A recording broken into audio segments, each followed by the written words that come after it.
Good afternoon.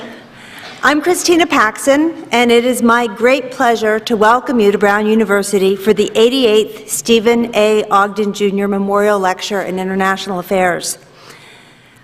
On Friday and Saturday of last weekend, Brown launched its celebration of the university's semi-quincentenary, the 250th anniversary of our founding. This is a celebration that will continue over the next 15 months. It will figure prominently in 2 Brown commencements, and it will reach Brown's extended family in the United States and from Europe to Hong Kong to Peru and other countries as well. The international caliber of our celebration would have delighted Stephen Ogden because it points to Brown's steadily increasing global engagement.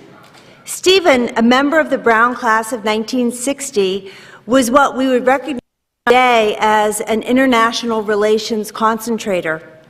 He sought to understand the causes of friction between nations and ideologies, as well as the elements of international affairs that unite nations and peoples in the work of peace, prosperity, and human progress. More than half a century has passed since Stephen's student days here.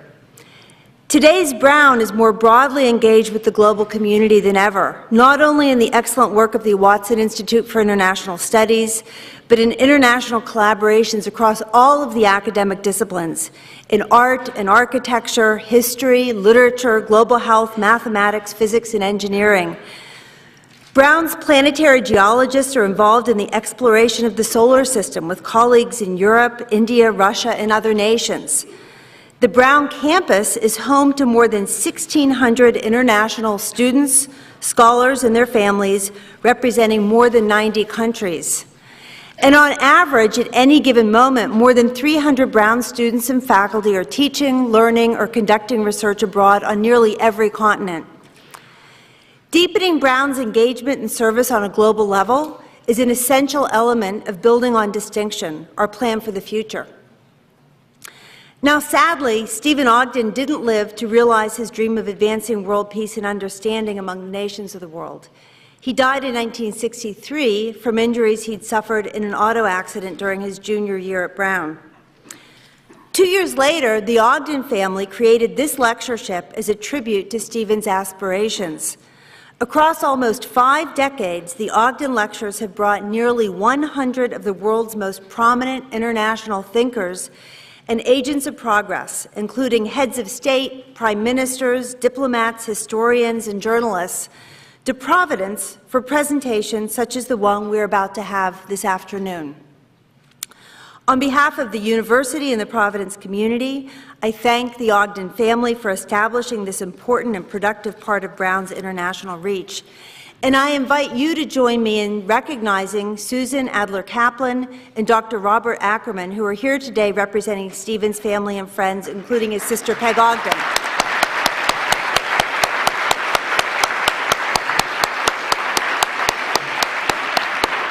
Thank you very much. Today we welcome His Highness the Aga Khan to the Brown campus, not as a newly arrived guest, but as a returning friend of the university and a Brown parent. In May 1996, Brown conferred the honorary Doctor of Law degree upon His Highness. At that time, President Vartan Gregorian said of him, quote, "He has become a major activist for civilized humanity and universal values, not in words, but in deeds, not in one location, but around the world. For he believes in the long tradition of Ismaili community values, that education, self-reliance, solidarity, and character are the elements which keep a community vibrant and healthy and lead to enlightenment and dignity." In the 18 years since, His Highness's critically important work has intensified and expanded. As the 49th hereditary Imam, the spiritual leader of the Shia Ismaili Muslims, His Highness has been productively engaged with the development of Asia and Africa, work he and his organizations have pursued for nearly 60 years. He is the founder and chairman of the Aga Khan Development Network, one of the world's largest private development agencies, which has improved living conditions and opportunities for people in 30 countries through work in healthcare, education, architecture, rural development, the built environment, and the promotion of private sector enterprise. As an indicator of the scope of the Aga Development Network, consider that it encompasses more than 400 healthcare facilities and more than 200 schools. Its annual budget for nonprofit development activities is approximately $600 million. In 2012, project companies associated with these efforts generated close to $3 billion in total revenue, surpluses of which are reinvented in further development activities. The Aga Development Network enjoys close partnerships with public and private institutions, including governments, international organizations, companies, foundations, and universities. About 80,000 people work for the network. The network's efforts range from small, the microloans and financing that are so important to eager but resource-poor entrepreneurs, to 2 entire universities. The 5 campuses of the Aga University and the University of Central Asia, whose School of Professional and Continuing Education has served nearly 50,000 students in Tajikistan, Kyrgyzstan, and Kazakhstan. His Highness once made the following remark: "Education has been important to my family for a long time. My forefathers founded Al-Azhar University in Cairo some 1,000 years ago. Discovery of knowledge was seen by these founders as an embodiment of religious faith. Faith is reinforced by knowledge of workings of the Creator's physical world. The form of universities has changed over these 1,000 years, but that reciprocity between faith and knowledge remains a source of strength." Whether for 250 years or 1,000, we at Brown recognize and celebrate the institutions and people throughout the world who champion fundamental values like the discovery of knowledge and the notion that knowledge is a globally shared source of strength. So, ladies and gentlemen, please join me in welcoming His Highness the Aga Khan.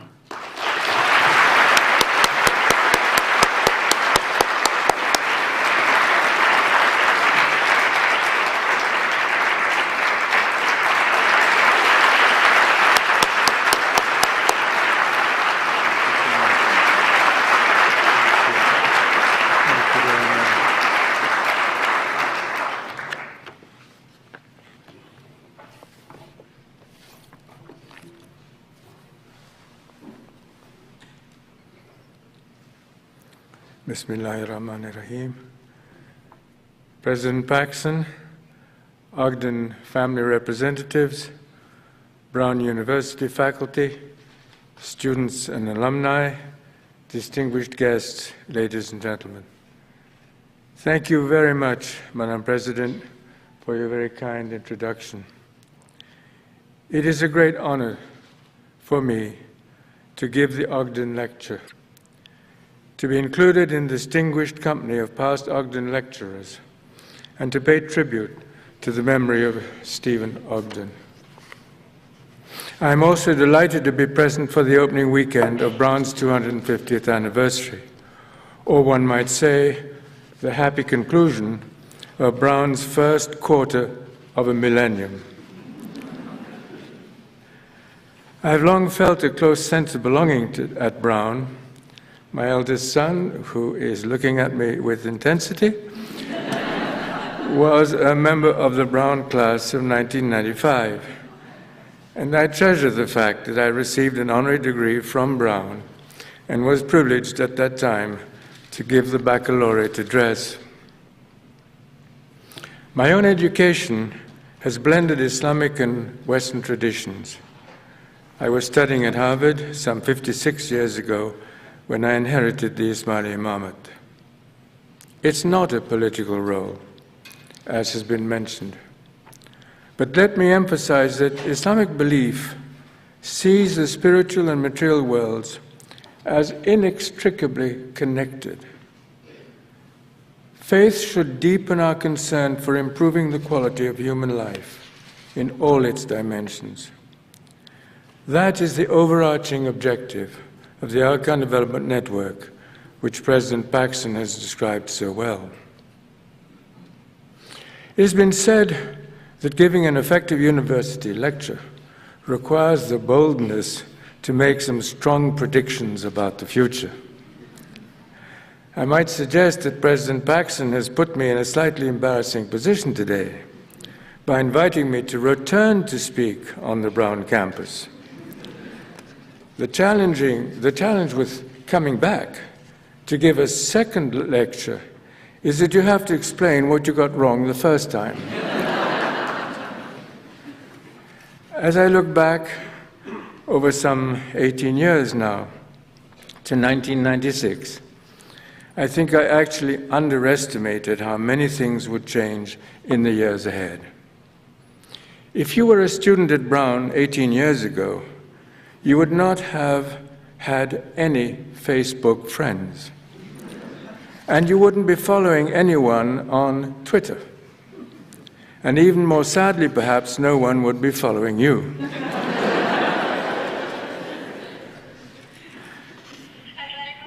There was no instant messaging at that time.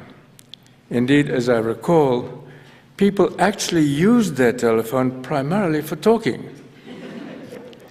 In fact, email itself was still quite a new thing in 1996, and those are only the most obvious examples of transformative change in our world. So, what has been the impact of such changes? We often think about technological innovation as a great source of hope for the world.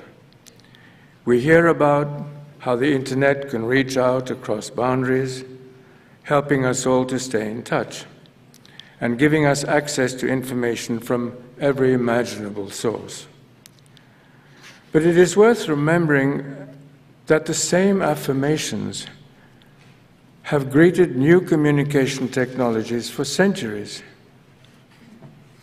From the printing press to the telegraph, to television and radio. Yet in each case, while many hopes were fulfilled, many were also disappointed.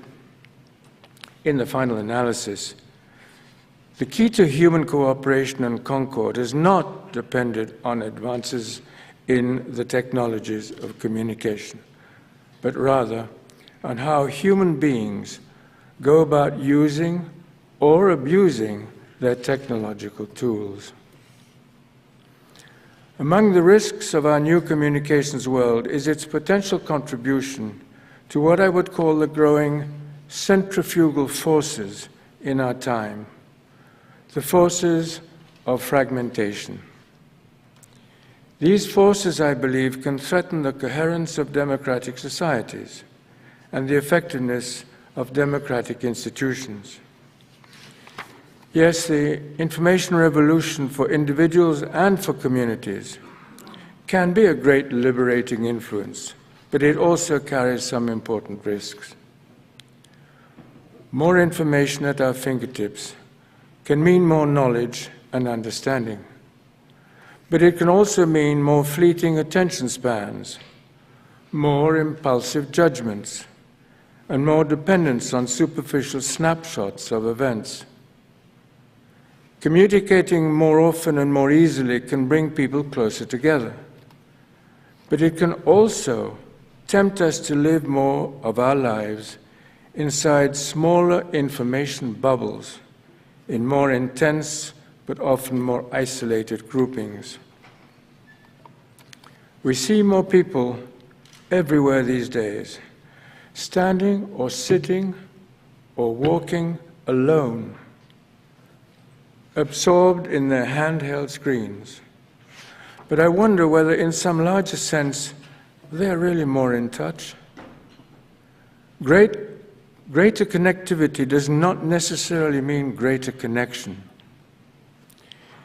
Information travels more quickly in greater quantities these days, but the incalculable multiplication of information can also mean more error, more exaggeration, more misinformation, more disinformation, more propaganda. The world may be right there on our laptops, but the truth about the world may be further and further away. The problem of fragmentation in our world is not a problem of diversity. Diversity itself should be a source of enrichment. The problem comes when diverse elements spin off on their own, when the bonds that connect us across our diversities begin to weaken. Too often, our world grows more complex. The temptation for some is to shield themselves from complexity. We seek the comfort of our simplicities, our own specialities, and often, as has been said, we risk learning more and more about less and less. And the result is that significant knowledge gaps can develop and persist. That danger is that knowledge gaps so often run the risk of becoming empathy gaps. The struggle to remain empathetically open to the other in a diversifying world is a continuing struggle of central importance for all of us. And the danger of having knowledge gaps will grow into empathy gaps. That was the theme of my address in 1996. I discussed then what was becoming an enormous knowledge gap, nearly an ignorance gap, between the worlds of Islam and the non-Muslim world.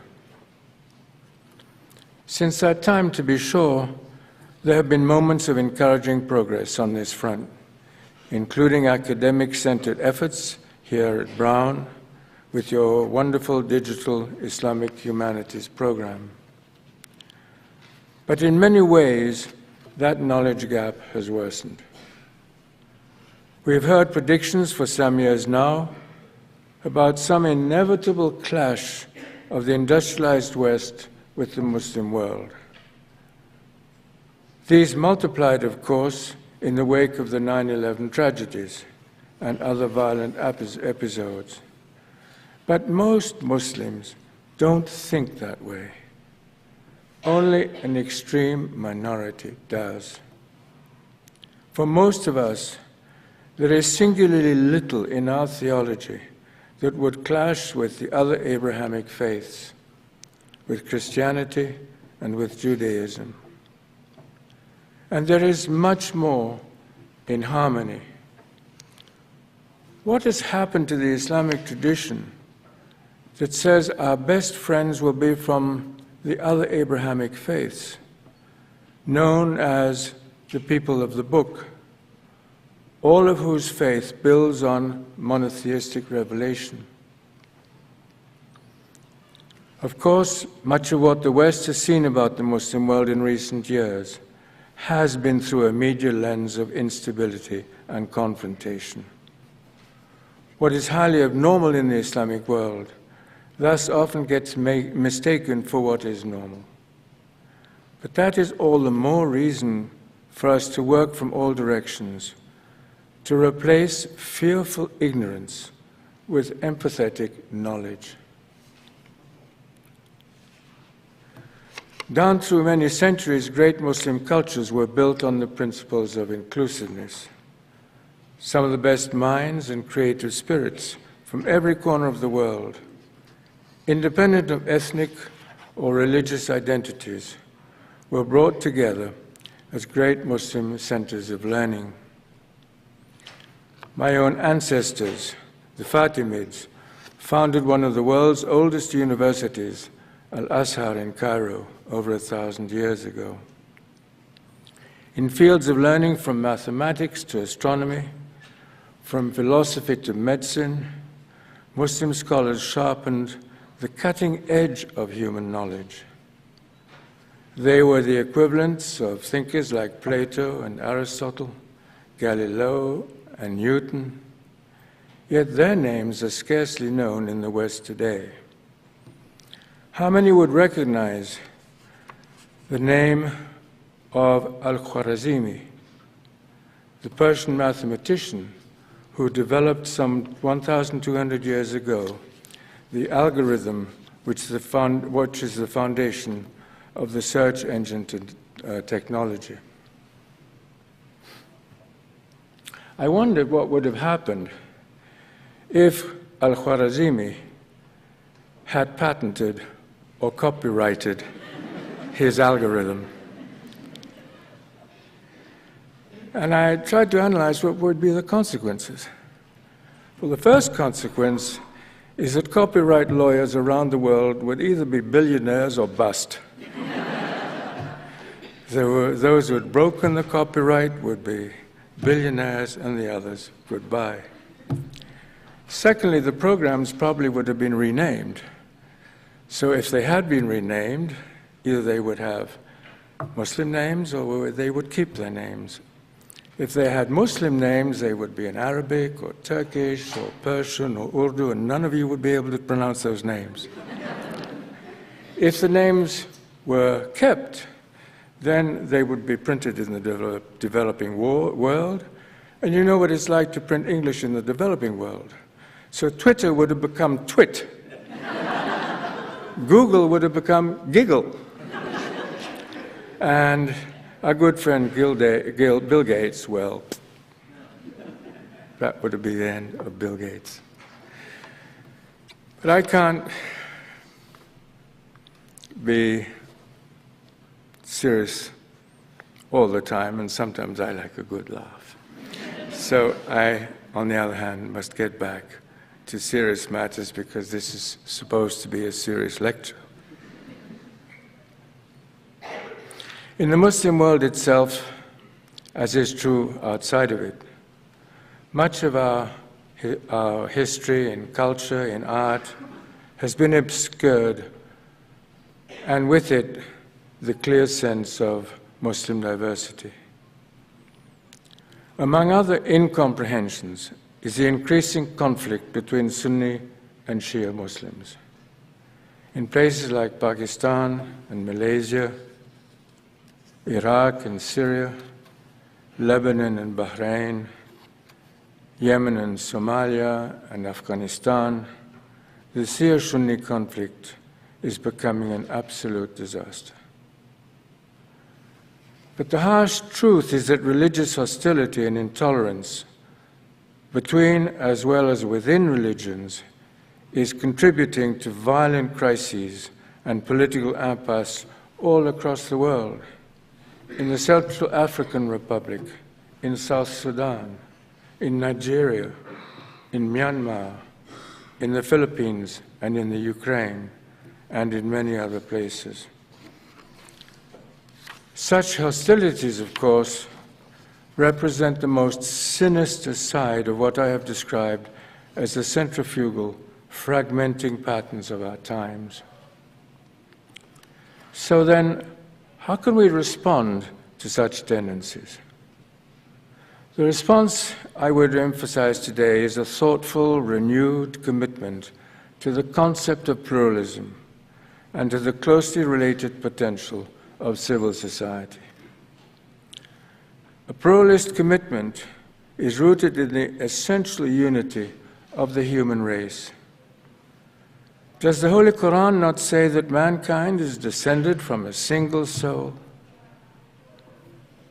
In an increasingly cosmopolitan world, it is essential that we live by a cosmopolitan ethic, one that addresses the age-old need to balance the particular and the universal, to honor both human rights and social duties, to advance personal freedom and to accept human responsibility. It is in that spirit that we can nurture bonds of confidence across different peoples and unique individuals, welcoming the growing diversity of our world, even in matters of faith, as a gift of the divine. Difference in this context can become an opportunity, not a threat, a blessing rather than a burden. This brings us to the challenges of governance in our time. How do we organize our complex societies to achieve harmony and coherence and progress, even at this time of growing diversity? These have always been difficult questions, and they're not getting any easier. As you know, they were particularly difficult questions for the United States back in this university's earliest years, as 13 former colonies tried to write a new national constitution. George Washington, who had presided over the Constitutional Convention, came to this campus in 1790, after just 1 year as president, when Brown itself was only a quarter of a century old. He traveled to Providence to mark the recent adoption of the new U.S. Constitution by the state of Rhode Island, the last of the original 13 states to do so. His visit was to celebrate the completion of that constitution writing process.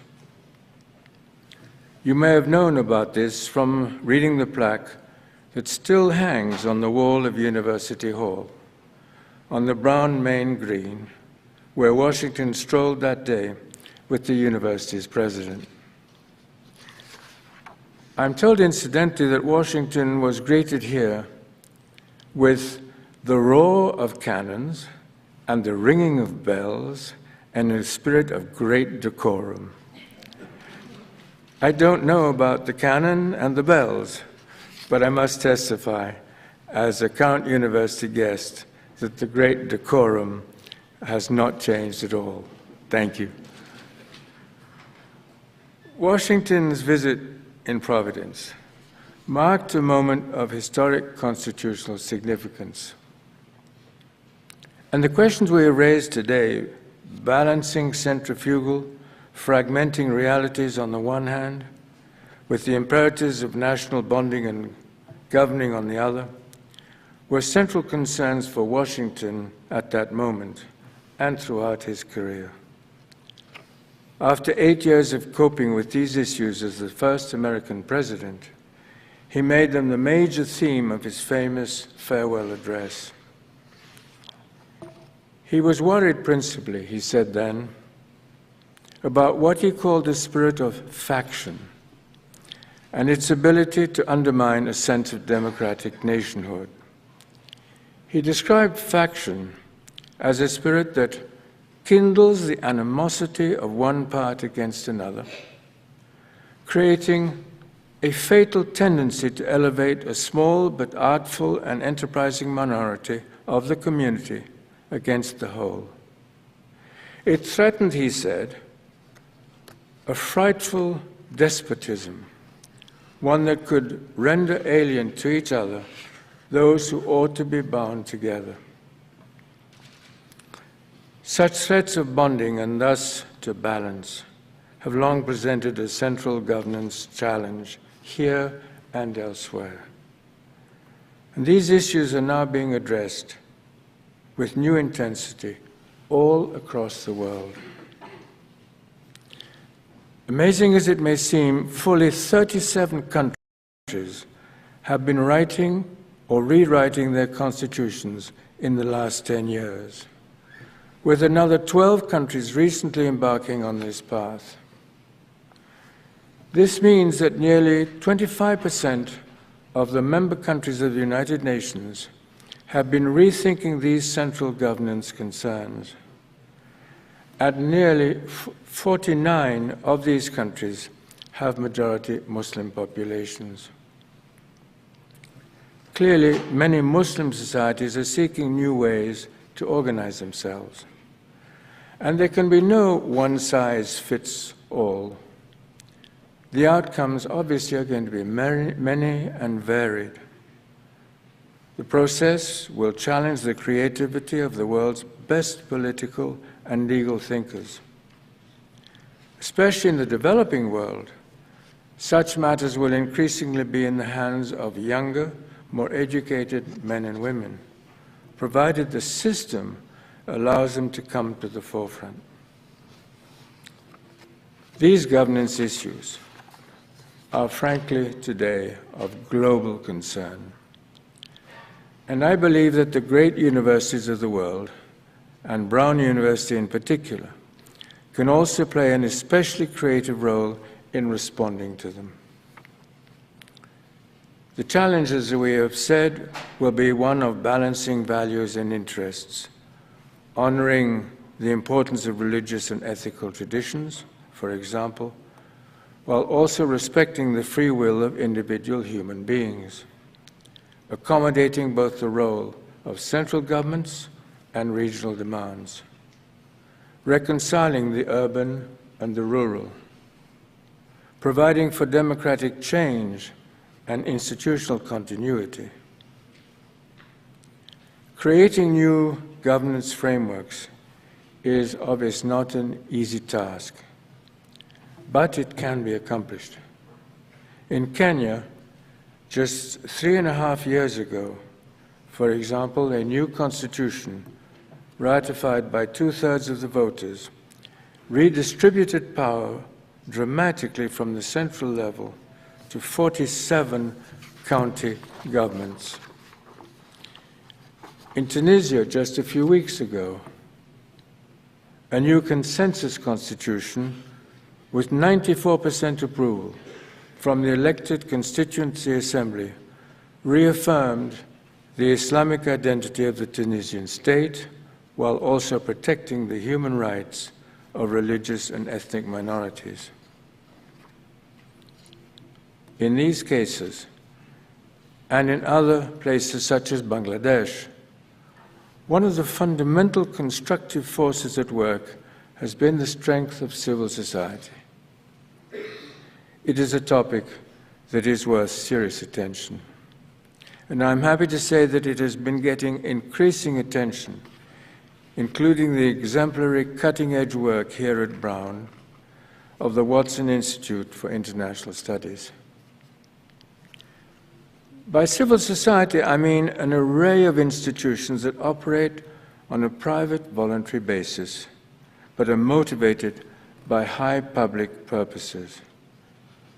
They include institutions devoted to culture, to science, and to research, to commercial, labor, ethnic, and religious concerns, as well as a variety of professional societies.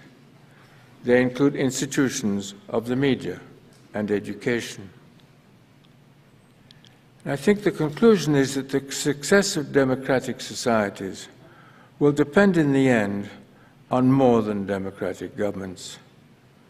The scale and the quality of civil society will become a factor, I believe, of enormous importance. A quality civil society has 3 critical underpinnings: a commitment to pluralism, an open door to meritocracy, and a full embrace of what I described earlier as a cosmopolitan ethic. The voices of civil society will reflect and express the growing complexity of society, not as autonomous fragments, but as diversified institutions seeking the common good. And I believe that the voices of civil society can be among the most powerful forces in our time. Where change has been overdue, they can be voices for change. Where people live in fear, they can be voices of hope. And one of the energizing forces that makes a quality civil society possible, of course, is the readiness of its citizens to contribute their talents and energies to the social good. What is required is a profound spirit of voluntary service, a principle cherished in Shia Ismaili culture and honored, I know, here at Brown. And progress is possible when the multiple diversity needs of any society can be matched by the multiple diversified inputs. That is also what civil society is all about. This is why great universities, with their broad, diversified programs, can be a resource of importance to the development of quality civil society in their own countries, but also around the world. And again, Brown offers a powerful example. Perhaps the biggest quandary we face in our economic and social development is the problem of predictability, knowing what changes are going to arise, and then deciding what is more or less likely to work in a given situation. But again, progress is possible when complex issues are subjected to competent, intelligent, nuanced, and sophisticated analysis, free from dogmatism, and based upon what I would describe as empathetic knowledge. This happens best in open meritocratic societies, where people's responsibilities are based on their competence. It also happens best when the intellectual resources of the world's great universities like Brown are brought into play. One of the important values of the Shia Ismaili tradition is the transformative power of the human intellect. That conviction underscores AKDN's strong commitment to education at all levels, wherever we are present. These activities include the Aga University, now 30 years old, our new University of Central Asia, our Aga Khan academies at the primary and secondary levels, and our major commitment to the potential of early childhood development. The Aga Khan University in Karachi and in East Africa is in the process today of creating a new liberal arts faculty, while also establishing 8 new postgraduate schools. I would emphasize both these initiatives. Professional education is sorely needed in the developing world, but equally important is the capacity to integrate knowledge, to nurture critical thinking and ethical sensitivity, and to advance interdisciplinary teaching and research. A quality civil society in any sitting will require well-informed leaders who are sensitive to a wide array of disciplines and outlooks and cultures. It will require people with the ability to continue their learning in response to knowledge. And I know again that these are central concerns for Brown University, articulated so well in its new strategic plan and its call for building on distinction. As we look ahead in sum, we face a world in which centrifugal and fragmenting influences are of growing importance, presenting new governance challenges all across the planet, and especially in fragile societies. In such a world, the voices of pluralistic civil society can help ensure that diversity does not lead to disintegration, and that a broad variety of energies and talents can be enlisted in the quest for human progress. Diversification without disintegration, this is the greatest challenge of our time. Over the past 6 decades, I've been immersed in the problems of developing societies, grappling with ways to assist their populations, despite both natural hazards and human errors. It is my conviction that a strong, high-quality, ethical, and competent civil society is one of the greatest forces we can work with to underwrite such progress. And if this is correct, then the role of great universities has never been more important. I'm convinced that Brown will be among the greatest universities stepping up to this challenge as it finishes its first 250 years and embarks on its next quarter of a millennium. Thank you.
Your Highness, thank you so much for a wonderful talk, and it's just such a privilege to have you back at Brown again, and with your family and your colleagues, and just a real privilege. So thank you very much. Thank you, President.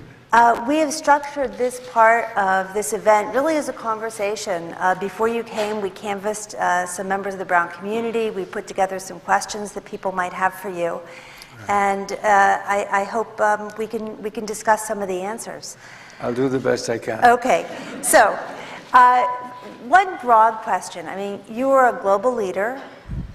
Your institutions address a broad range of themes: education, healthcare, the built environment, culture, enterprise development. Can you help us understand how this very broad-ranging work links to the ethics of Islam? And I've also heard you talk about quality of life. How do those things relate? I think it relates to, first of all, the notion that in Islam, faith and world are not separate. We have a dual level of answerability to faith and world. And in fact, my interpretation says that you cannot abandon one for the other. You have to be rigorous in both. And therefore, if that's the case, you have to be effective in your material life as well as an honest believer. I think the second thing is that in Islam there is a notion of entrustment. I can't find the right word. But essentially, the faith says God has given His creation of the world to humankind to better. And the principle is you leave life having left the world better than it was when you were born into it. So you don't divorce yourself from real life. You seek to improve it and to leave it to others in a better state. Thank you. So I would like to ask you a little bit more about the Aga Khan Development Network, which you've put so much effort into and has such an important impact on people all around the globe. Mm-hmm. How can the Aga Khan Development Network best help fuel stronger economic development in civil society in the nations where it's had extensive operations? And I guess I'd really be interested to know how your approach has changed over time. Are you doing things differently than you were 16 years ago? Right. Well, I think we start, like any organization, by living within the context of individual countries, regions, and whatever it may be. So absolutely, there has been massive change since 1957. If you go back in your memories, you'll recollect how much of Africa and Asia was under colonial rule. The Cold War was still in place, and there were all the difficulties of let's say decolonization, new economic theories being tested in developing countries. This was a very, very difficult time. So yes, that's changed. And it's changed massively because I think there is new pragmatism in the way people and governments look at their future. How can AKDN contribute? Well, I think first of all, is a careful analysis of what each country, each region is looking at. And you cannot compare Africa with Central Asia and so on and so forth. So you're actually country-specific or region-specific. Secondly, we're looking at what I would call gaps or planning errors. And I would give you situations such as in Kenya, when they decided that the whole of the country would have free primary education, but then didn't look at the consequences on secondary and tertiary education. These are the sorts of issues. I think the third one is to look at areas that are characteristically underprivileged. I would give you northern Mali as a typical case. I would give you northwest Pakistan as another typical case. These are all areas of extreme risk, extreme poverty. That's not something we want to live with. Good. Can you tell us a little bit specifically about the work you've done to improve population health? I think we've observed in the developing world a big change in health threat. And if you speak to most of the governments in the developing world of Asia and Africa today, they are particularly unhappy about the cost of non-communicable disease. It has become a major factor. So we have decided, first of all, to concentrate on trying to respond to that, which means hospital-based tertiary care. The second thing we're trying to do is to use technology to link the rural isolated areas to our urban networks. So for example, in Afghanistan, we're looking at the whole of Central Asia. In East Africa, we're looking at the region of East Africa. And we're trying to build a system which is compatible with the government. It's not in competition, but it's bringing private sector healthcare in addition to public sector. That's the goal. Right.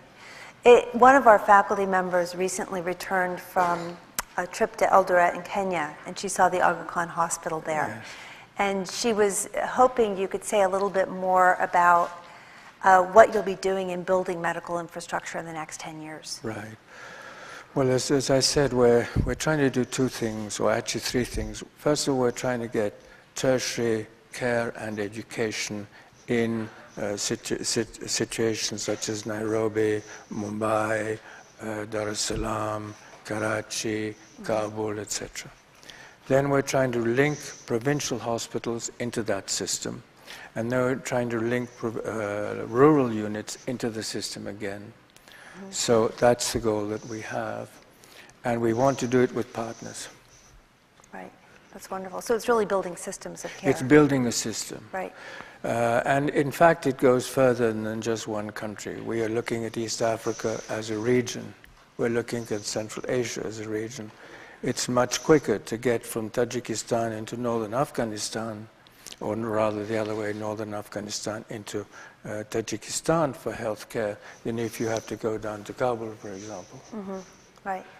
So let's turn a little bit to education. And the Aga Khan Development Network has done so much wonderful work in education. You've spoken a lot about the importance of higher education and continuing education. Could you say a little bit about what you're doing in those areas? Well, first of all, I was fortunate to be able to create the first private sector university in Pakistan, which is the Aga Khan University. That university has a mandate to function within Pakistan, but in other areas of the world. So we're now working in Eastern Africa.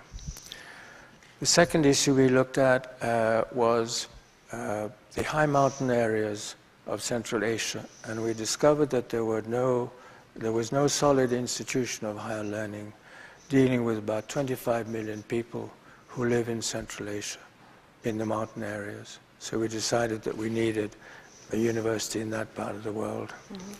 So we're trying to create academic hubs which then will draw people from the primary and secondary and in fact early childhood into the whole system. We're trying to introduce international quality, so the IB will become the standard exam for us worldwide.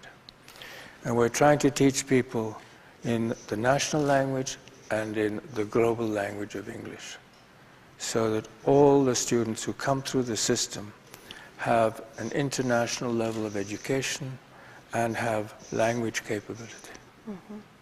And this is in the sciences as well as the humanities? In the sciences, in the humanities, the whole spectrum. Right, that's wonderful, really good. So this is a question that I think affects many development organizations, which is you do wonderful things. How do you know that you're making a difference? How do you measure the impact of what you do? Right, right. Well, we are not fascinated by mathematics and statistics. So we've spent a lot of time trying to understand how people in various environments judge their quality of life. So we have first of all been able to bring together quality of life indicators from different parts of the world. which tell us how those populations look at their future. So we start with the quality of life indicators, and we measure where we are when we start. And then we put in a program, we measure its outcome, we correct, we run away, sometimes. And that's not always our fault, huh? I have to tell you. But we actually stay as long as we can in the most difficult environments. So, for example, we're in Syria, we're in Afghanistan, we're in a lot of countries because we are permanently there. So the goal is to create a system which is responsive to people's own views, not what you think their views are. Right. That's very interesting. So you mentioned Syria and not leaving. More generally, you know, you work in so many different countries of the world. How have events such as terrorism, political instability, how do they affect your operations? Do you foresee moving out of regions or staying in regions? How do you deal with that? In most cases, we're dealing with populations of those countries. So, as far as we can tell, most Syrians do not wish to leave Syria. Right. That's not the same thing as an ethnic minority in the case of Uganda, for example, where Idi Amin decided that all the Asians, no matter where they came from, what was their nationality, what was their faith, they all had to leave. So it's a case-by-case situation. Right, right. So I want to turn a little bit to higher education in the United States. At places like Brown, you were very gracious in your remarks talking about Brown University. One thing you know is that many people in the U.S. have a very limited understanding of the culture of Islam. And, you know, the question is, what can universities do to remedy this lack of understanding? And, you know, you think about introducing things like Islamic art and architecture and humanistic scholarship. How do you see introducing those in the West and supporting that? Well, I've done some work, obviously, with American universities. I have a program of architecture at Harvard and MIT. We have a program here at Brown. So we're working with individual US universities and Canadian universities. We're also opening an Angkor Museum in Toronto, I hope by the end of the year, which will be the first museum entirely dedicated to the arts of Islam. Oh, that's wonderful. So that's going to be important. And we're looking about bridging universities with our own universities across frontiers, with faculty and students, etc. And the basic goal is to make the civilizations of Islam part of global knowledge. That's really the most important thing. Right. Well, I'm glad we can participate in that, and that we have. It's been a good partnership. So more broadly, what role do you see for Brown and other research universities in America in improving the quality of life in the developing world? I mean, you're doing so much. Yes. What can universities do to improve the quality of life in developing countries? It's a big... That's asking what I'm going to ask you to do in the future. Okay. Fair enough. But joking apart, you know, your universities have carried forward a long tradition of concentration of research and knowledge. And it's not a part of Western civilization only. It's been part of Islamic civilization for centuries and centuries also. But as your world has become more developed, economically more powerful, you have concentrated more knowledge, more research in the West than we have been able to do elsewhere. And just as you pinched Plato from Arabic, so we intend to pinch knowledge from you today. Fair enough. Very good. Really, I think there are two goals. One is, first of all, to gain in knowledge, but also to reposition our human capacities so that we are able to compete, and I don't like the word compete, but function more constructively in the world. So we have time for one final question, and this is a broad one. We have many students in the audience. They're looking forward to making a difference in the world. That's a very distinctive feature of Brown. So you get to give them advice. And you know, what advice, seriously, would you give them about shaping their futures and their children's futures? Difficult question. Yeah. Well, I think I would start by saying something very basic. First of all, what language do you speak? Do you speak one or do you speak several languages?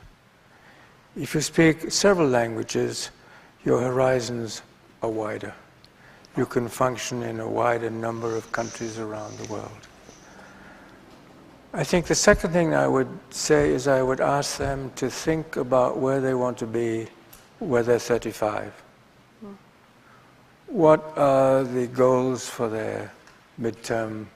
I think that's the second thing I would ask. The third thing I would ask is, do you want to be a global citizen or do you want to be a continental citizen? If you want to be a global citizen, then prepare yourself for that. It's a different set of goals.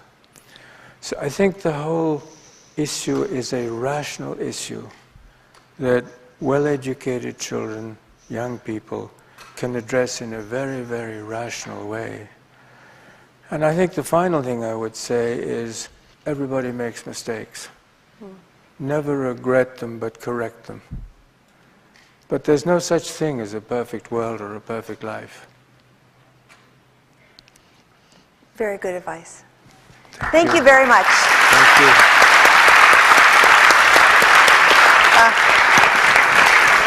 Thank you very much, David.